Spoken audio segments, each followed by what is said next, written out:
Hey guys, welcome to the Lash Pro podcast. I'm your host, Neelam Kaur, and I'm a lash artist just like you. I've spent 8 years as a lash artist, but I've been in the beauty business since I was 16 years old. Things are changing all the time in the beauty biz, and I believe the more you allow yourself to be a student, the further you'll grow. Each week, we bring you actionable tips to move the needle forward and elevate your lash business. Think of the Lash Pro podcast as the business school classes that didn't come with your lash training. Let's dive in. Okay, this week's episode is insane. If you don't know Cheryl, you're obviously living under a rock because she's disrupting the industry with Untamed artistry, rolling out the most beautiful pre-mades and constantly giving away hours and hours of free lash education. Like, it's insane, but it's the most amazing thing. Seriously, Cheryl is so incredibly generous with her time and such a beautiful soul to chat with. We didn't realize how much time we actually spent recording, so we had to split this into a 2-part episode. It was almost 3 parts. In part 1, Cheryl shares her journey growing up as an immigrant, dropping out of university to become a pro poker player before landing into the lash industry as a business owner. We chat about how to successfully and consistently sell yourself and techniques that you could implement to show up better, even if you're feeling extremely intimidated by the idea of public speaking or Instagram lives and would rather be doing anything else. We teach you how to come across clearer in your stories and captions and what it takes to be a good educator, and also why retention is so mysterious and why so many new lash artists struggle with adhesive. Then in part 2, we speed round the most common retention issues and bust some lash beauty myths. You don't want to miss either one of these. Don't forget to take a moment to share this episode with a friend that would love to elevate their beauty business. Subscribe to the show, and if this episode helps you, leave us a review on iTunes. Hi, Cheryl. How are you? Hi. As if we haven't been talking for 20 minutes already. I know. Hi. Thanks so much for coming on. We're super, super excited to start talking to you and diving into retention and adhesives and all the ish that drives us crazy. Before we get into it all and get into the meat and potatoes of it all, I want to know, tell us a little bit about yourself. What was your life like before lashing and before Untamed artistry? And how did you get into it all? Oh, wow. Okay. We're going far back. So you see, 1991, an Asian child was born. The 91 baby.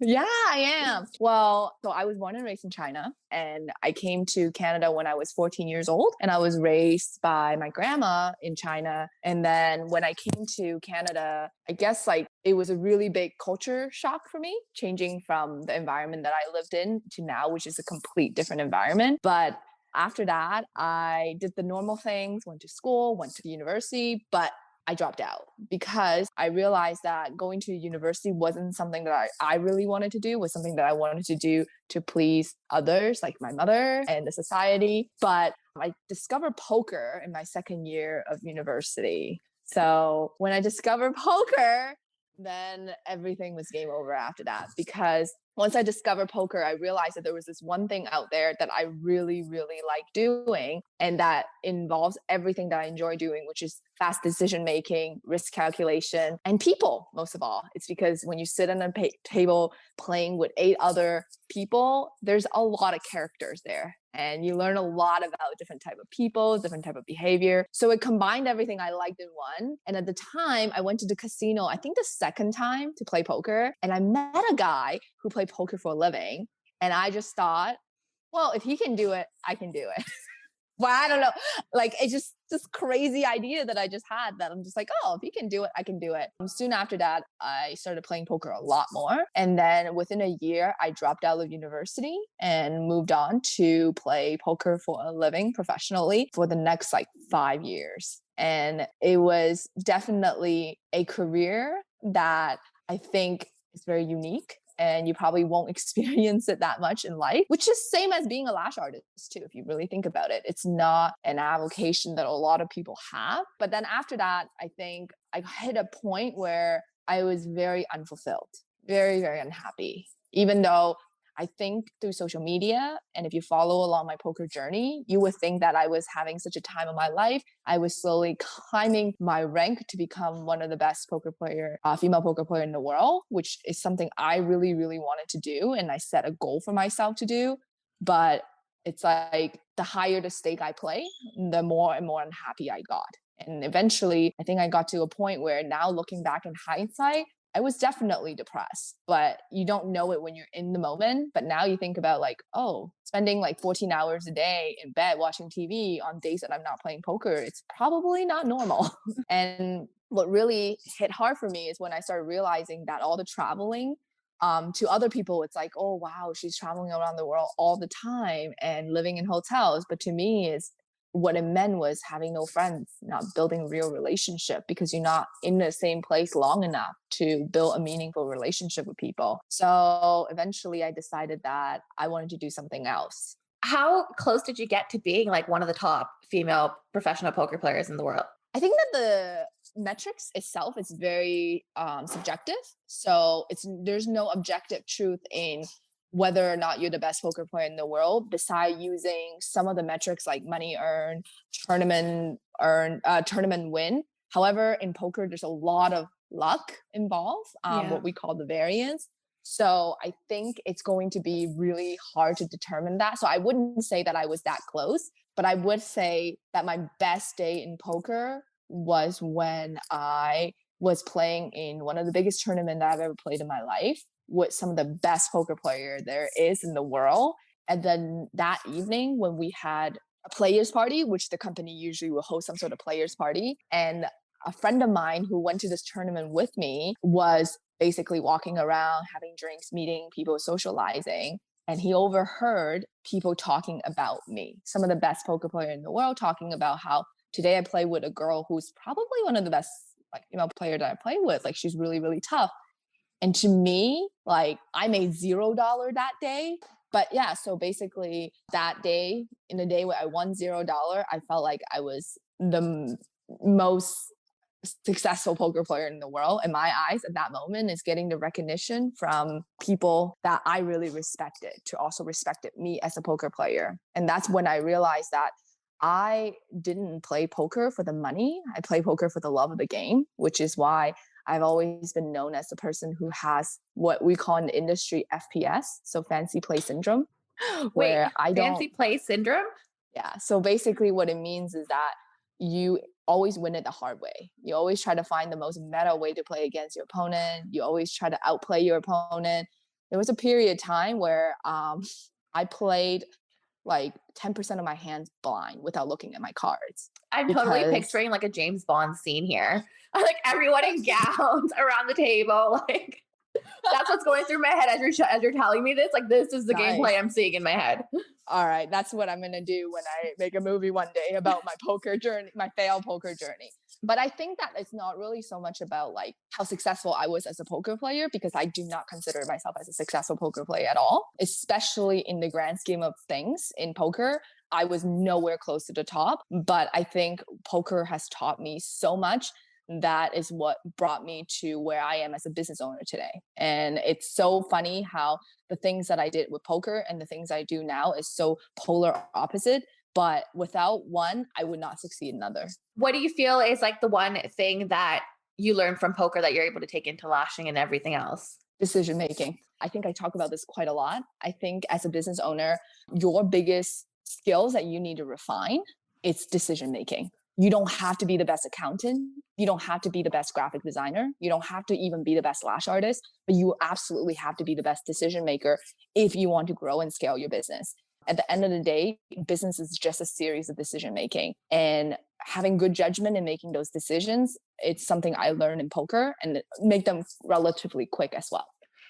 So that, the difference between a successful entrepreneur and a failed entrepreneur often is a difference of 10% of better decisions, 5% of better decision. Because if you are going to make decision, that's the thing with decision, is that you don't aim to make 100% right decision. Just like in poker, you just want to be right more often than others, and you want to be right more often than you're wrong. And that's all it is, right? So that's definitely one of the things. And then the next thing, it's going to be taking risk. And obviously, mind you, I've never been a risk averse person. I've always liked to live on the edge. So, but I think learning how to take risk, it's also another skill that you absolutely need to refine as a business owner as well. And taking risks and making decisions go hand in hand. The more willing you are to take a risk, the faster you can make a decision. And the faster, like if it Absolutely. is wrong, you can turn around and correct it or choose another decision. Yeah, for sure. So after poker making, where did you end up? So after poker, when I was little, like when kids are little, right, they think about their aspiring career, right? Kids would be like, I want to be an astronaut. I want to be a fireman. I want to be a policeman, some sort of hero always. But somehow my hero has always been a business owner because my mom it's a very successful entrepreneur. So my dream was always to be a business person. And even in poker, I knew that poker was a pit stop for me, that eventually I was going to go into business. If it's up to me to choose, it would be a tech industry and some sort of tech startup. But after poker, I guess I was just waiting for the ideas to come. And I went to the first job opportunity I've ever had, which mind you, I've never had a job before that. My first job was to be a financial advisor, and I hated it. I thought numbers, people, these are the two things I love, are the reason why I'm in poker in the first place. So I would love this. I realized that I hated sales. I hated selling. Most importantly, I want to highlight here is I hated selling things I didn't believe in. And I personally, for my personal investment, I do not believe in mutual funds. And because of that reason, it was very hard for me to go and sell my clients something that I knew that there was a better option out there. From learning poker and like being a good poker player, your financial investment decision tends to be on a slightly riskier but more optimal side than others. So it's very hard for me to wrap my mind around certain financial investment decisions or options that I don't really agree with. And the ones I agree with, I had no right to sell them. So it was a very quick career that ended very, very quickly. Like, I had the same background in sales. It's like I kept getting pushed into sales jobs, but I hated sales. And like even when I landed as like an admin or a receptionist, they would then push me into sales because they're like, you're good at it. But I'm like, I don't like it. Like I don't care for this. I don't care for labels. I don't care for whatever the hell it is. Unless it's something that you like try, you're passionate about, you believe in, then it comes easy. But if it's something for someone else, I'm like, please just get me out of here now. Yeah. If I could, I would like to share maybe like one like little tip that I've really learned. I think a skill also that's really important for people to have is that learn how to sell yourself. Because since I was little, I was very good at selling me. Like I was very good at selling me to my parents to get things that I want. I was very good at selling me to school to get into like field trip or things that I want. Like for example, I was in grade 10 at the time in high school, and in grade 12 in my high school, there was going to be so I was in grade 9 actually. In grade 12 in my high school, every year they go on an international trip. And next year, when I'm going to be in grade 10, that year's grade 12 class was going to Japan. And Japan was the top of my bucket list. You know, I really, really wanted to go to Japan, but I am 2 years away from that class. Like I was going to be in that class. You know, there was no way that I was going to be able to get to that trip. So instead, I sold myself to the principal. I told the principal that right now, currently, I'm pretty much half a grade ahead. Like, you know, I'm in grade 10. Next year, I'll be in grade 10, but I will be doing half of grade 11 courses. So by the time I'm in grade 11, which is the year after, I will be taking a grade 12 international business class.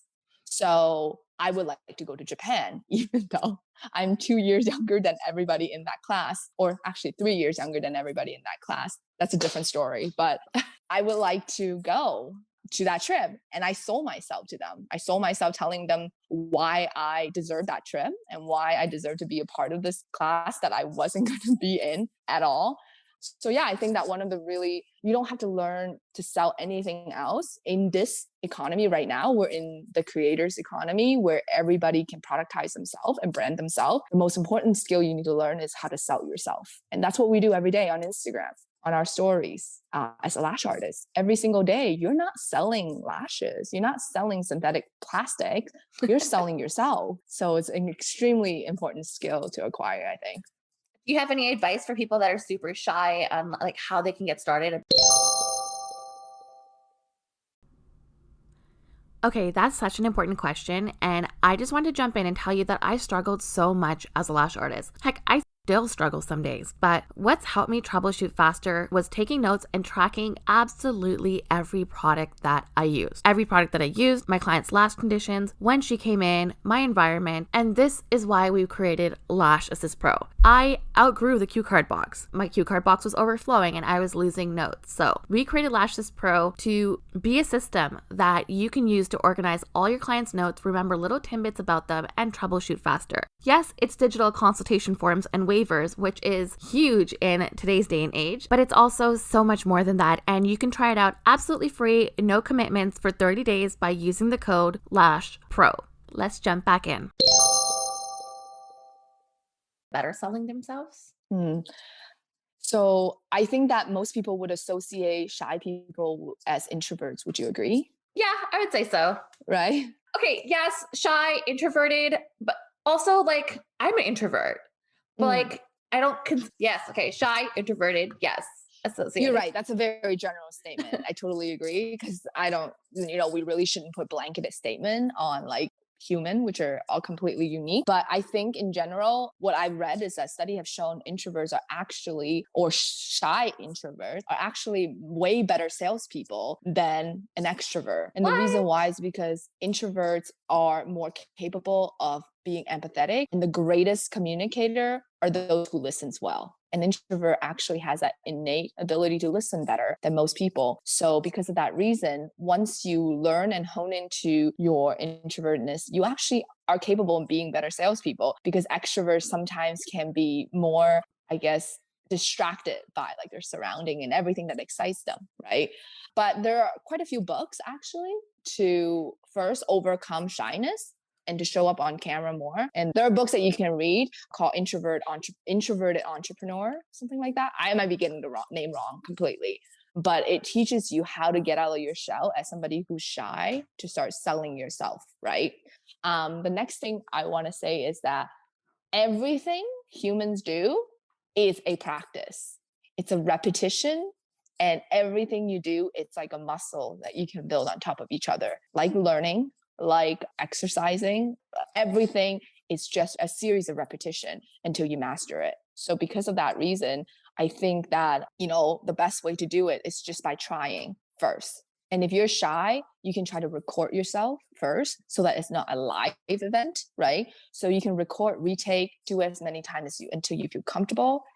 And the next thing is to prepare. It's like that whole saying where, failing to prepare is preparing to fail. It's kind of like that. And even now, for me, somebody who wings it, like I am the queen of improvisation, I find that my results are much, much better when I prepare, even if that's with a sticky note on my computer that has a talking point. Depends on who you are. You could want a complete script. And then there are, teleprompting apps that you can use on your phone while you record so that you don't at least fluster in what you want to say. You can be more concise with your thoughts, or you can do bullet points, which is like me. I like to do bullet points. And then the last thing is just put yourself out there and try, set some sort of doable and reachable goal for yourself. If you're so uncomfortable with it, maybe try showing up once a week, right, on your social media. As you get more and more comfortable, you can slowly build up that cadence. Just like an athlete, there's no difference. It's the exact same thing. It's like practice makes perfect. Like when you start out, you're not going to be the greatest at it, but like think back to like when we were kids and we started walking, we fell over 100 times, but that didn't stop us from doing it again. And like when you pick up a new sport, just because you're not great at something doesn't mean you can't learn to do it. When I first was a kid and I started playing baseball, I ran in the other direction. I did not know what to do when I hit the ball. I ran from home to third. I was in grade 1. I couldn't throw the ball. I was so mad at my dad for putting me in this sport that I did not want to play. And he did not let me quit. And he made me spend like 3 days a week on the baseball field playing catch with him. It was so hot. I hated it for the first couple of years. And then I got better. And then I got great. And then I played rep. And like you get better the more work you put into it, right? But you have to be okay with being bad at it first and just building on that. That's amazing. Yeah. And do you still play? No, I played like last summer, but like, no, as soon as I hit high school, I was like, I'd rather hang out with my friends. I don't want to miss out the stuff they're doing after school. And it was bad. Like if I played one more year, I would have had a scholarship, and I regret it now, but I'm just like, at least I had fun. It's all good. Different priorities. That's it. I just want to chill and drink with my friends. That's it. Yeah. You mentioned a teleprompting app. Have you played with one that you've liked? Yeah, there is one. I don't have it. Like it's one on Apple Store. It's $29.99. It's called Smart something, but it's like a teleprompter app that I use for all the speeches that I've been doing lately in these conferences. So Nice. I'm kind of a procrastinator, so I usually just film like the day before it's due, and I take one take, and I can't take too many takes without the time. I still have to edit. So the teleprompter app has been super helpful, and it's actually recommended to me by one of our Geek Squad member, which is our ambassadors. She's the one that brought it up. So I think it's like Smart View or something like that. yeah, I'm something seeing like that. I'm seeing the ad in Smart my head on something. Instagram. Smart And I couldn't something. even tell that you were reading, like when you were doing your conference and stuff. I could not tell that you were reading off of anything. So that's neat. So you went from poker to sales, which you hated. How did you Yeah. get into lashing? So I got my lashes done probably like 6 years ago now in Taiwan for the first time. And it was life changing because I was like, I think this is everybody's story. So I'm not going to spend too much time on this part of the story. But after I went back to Toronto, I had then went to get my lashes done one more time. And the person who did my lashes at the time was telling me how you can make a career out of this and how you can learn to do this. And I've always been really meticulous with the things I do, which is very surprising because I'm also the clumsiest person. My life is full of irony. It's just, I'm a big oxymoron, but I really enjoy very detailed things. And I was like, maybe I'll be good at this. And at the time, I had a spare bedroom in my condo. And I was like, okay, I should probably do something with it.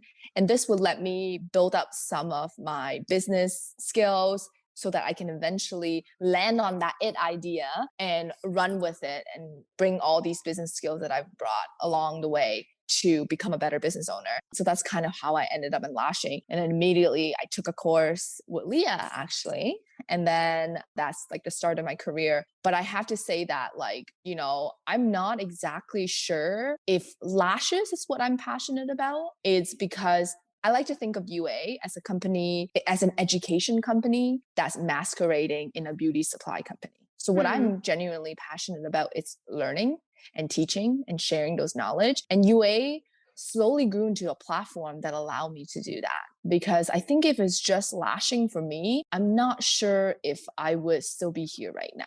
Yeah, you got in and out of lashes real quick. Yeah. And you were good at it too. Like you were great and you were teaching, and it's just as fast as you started teaching, you were out and you're like, okay, I'm done. I'm just going to do supplies and education now.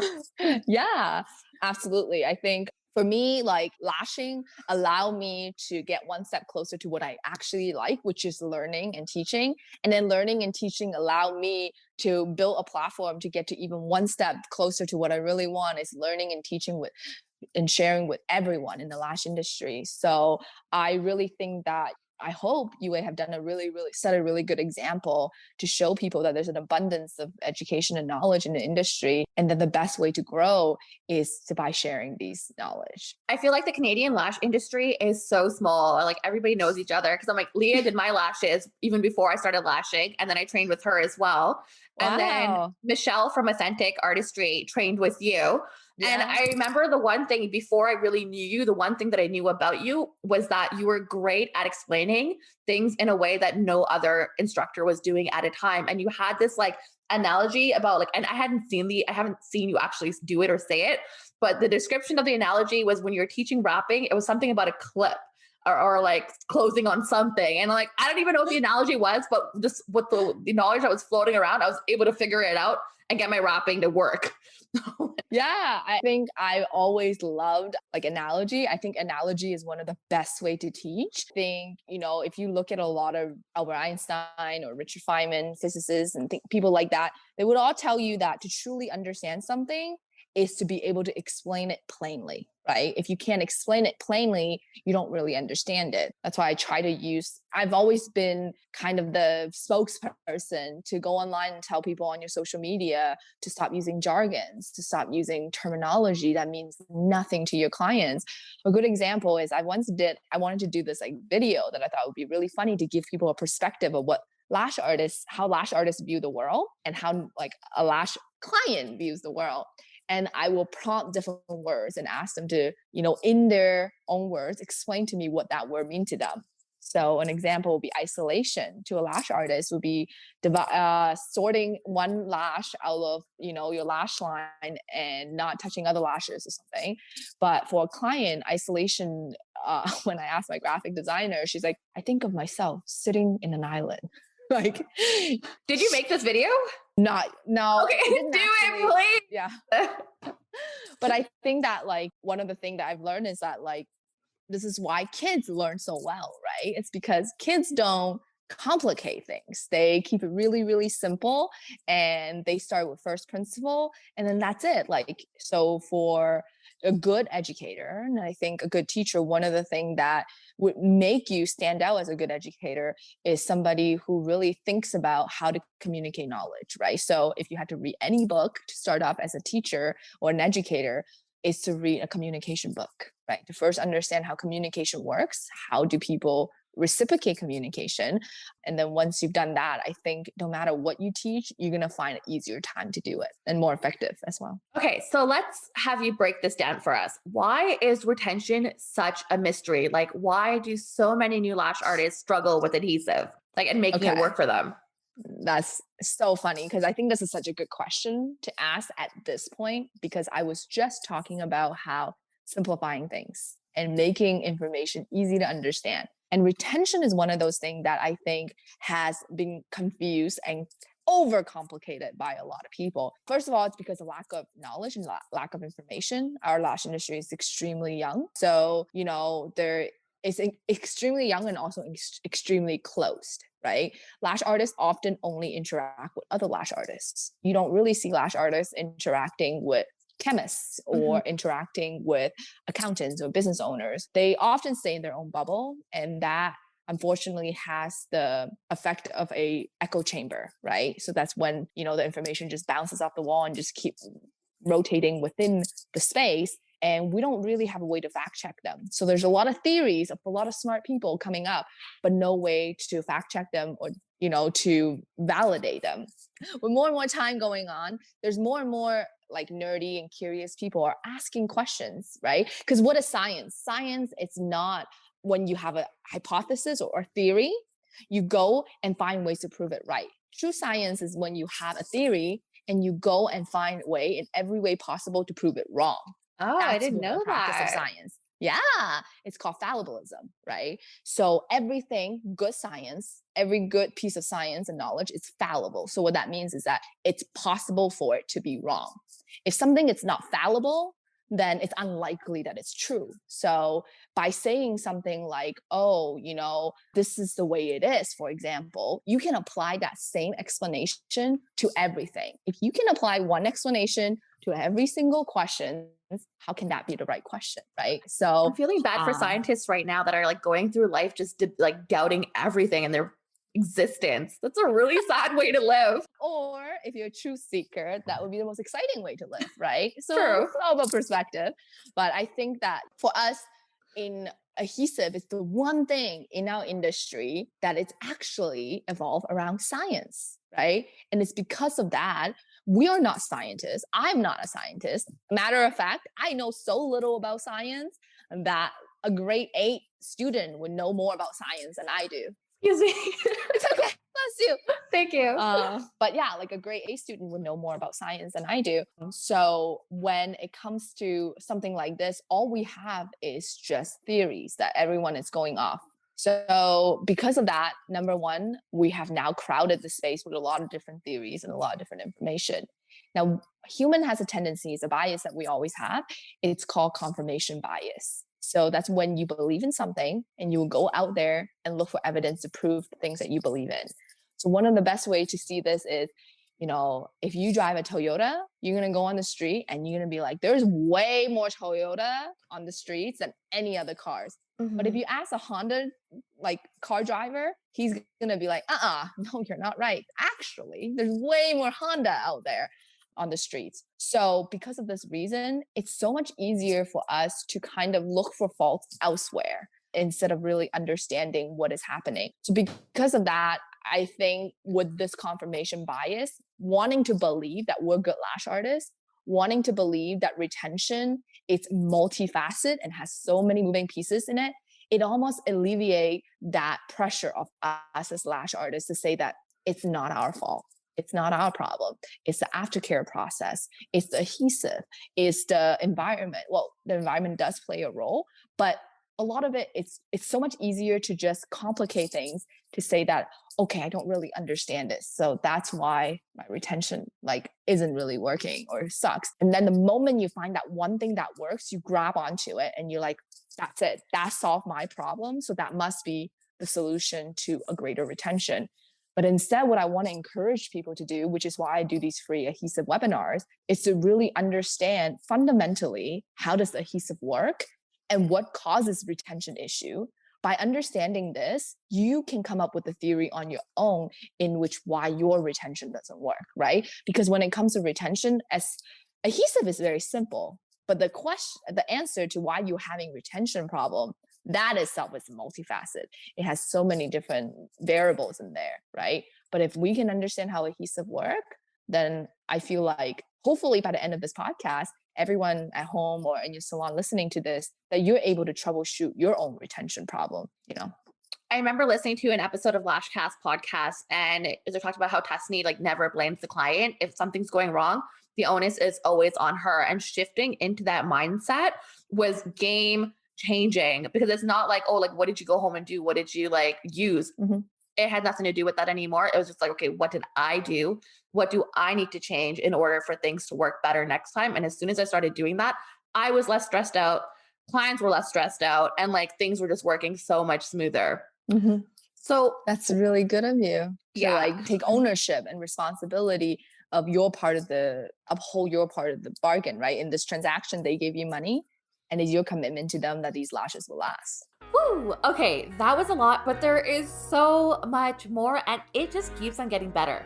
Cheryl and I talked for hours. She was so incredibly generous with her time. And in part 2, we dive in deeper on troubleshooting retention and learn more about the why behind Cheryl and everything Untamed Artistry stands for. For today's show notes, head on over to neelamcore.com/L03, and that will have the teleprompting app and everything else that we discussed for you there. There will also be links to UA's free volume training and some of my favorite commercials from them. Don't forget to subscribe so you can be notified when part 2 of our interview with Cheryl is live. And if this interview helped you, leave us a review on iTunes. Not only does it mean so much to me, but when you leave us a review and a 5-star rating, this helps other artists find the show, and it helps us bring on other amazing guests